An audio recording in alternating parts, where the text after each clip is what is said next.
Well, concerns over the browning of America is certainly one of perspective. That's because for a guy named McClendon, I'm just not very white, thanks to the Native American blood coursing through these veins. It's not uncommon for people, albeit mostly apologetically, just to come out and ask, "What are you?" A question that may get posed more and more often as America becomes a majority-minority nation. And while talking about ethnicity is certainly a subject we should embrace, it can, and even has in my own life, taken some rather odd turns. I was just a kid the first time I learned that some people saw me as different, when a little girl who had a crush on me and was being kidded by her classmates blurted out I would never kiss him because he's not white. And trust me on this one, that was much to my own surprise.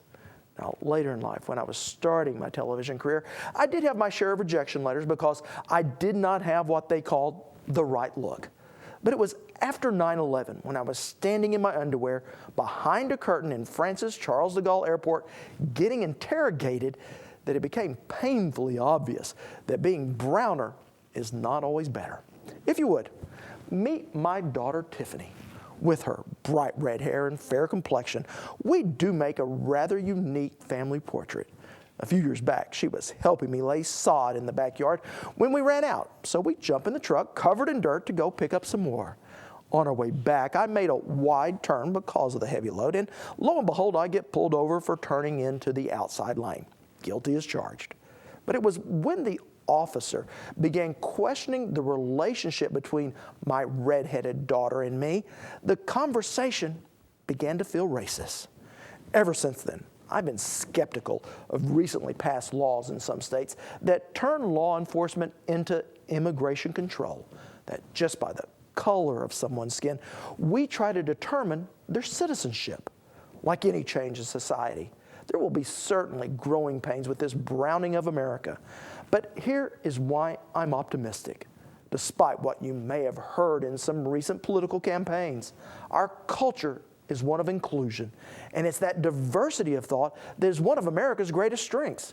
If you look at places like Japan and many European countries, they have a rapidly aging workforce with a diminishing number of young people to take their place. Yet, thanks to our booming youth population, which is due almost entirely to communities of color, that is not something we have to worry about. So while illegal immigration is an economic and social issue for this country, it may well be the sons and daughters of immigrants, whether undocumented or not, who will integrate into society and be paying the taxes that support the services like Social Security and Medicare that my generation, no matter the color of our skin, will most certainly depend upon. I'm Rob McClendon. Thanks for watching. See you back here next week.